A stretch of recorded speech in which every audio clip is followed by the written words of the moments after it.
nudge to an indoor residential wood burner to stop does not work. Why? Because you are not a cop. Ba-da-ba-da-bop. Offering free heat pumps in exchange for shutting down the pollution also will not work well. I could not put this book down. There is a name for it. Calculating positive externalities does not work better than legislative decrees in this century. The wood burning industry would like you use phenomena for persuasion and supply and demand to fulfill the wood burner next door. Be a better neighbor. Have I convinced you further? I lose out on clean air because I did not make a good individual case to this individual neighbor who blows wood smoke in my face. Ba-da-ba-da-ba. That is nudge theory, a theory that policies that gently nudge or talk down people to make good choices can succeed better than a judge acting on legislative decrees. For instance, if we cleverly nudge a homeowner's utility bill to show him that neighbors are using less energy, maybe he will sort of achieve his own green success. Green success.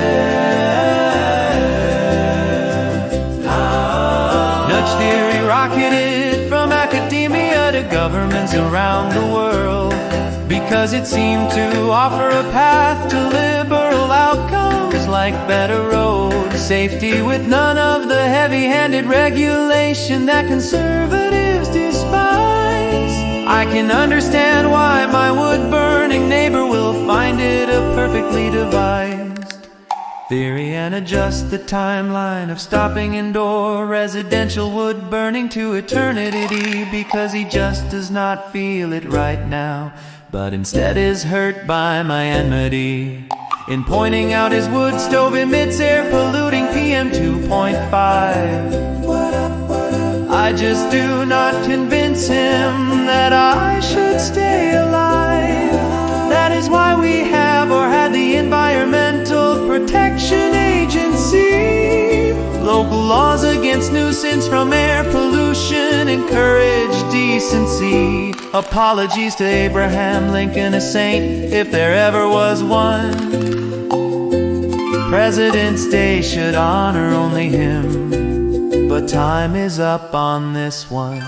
Not with nudges or sighs or appeals to the better angels of our natures, but with direct evidence of air pollution tracking its source amid living nature. The nudge school of behavioral economics shot to prominence in 2008 with a book of that name that conservatives like, which Green should sort of hate. In 1970, legislation began to be passed on regulating air pollution, and since then real change has happened, amounting to a revolution.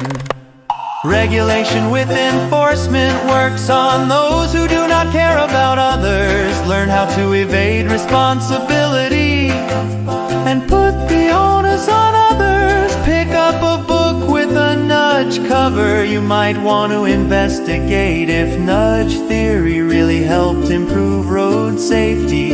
If it involved radar guns aimed at drunk drivers careening down your street, that worked maybe, but only if followed by a regulation to point to, an enforcement based on data you presented to your local government, and then made the interregulation and enforcement with no rebel.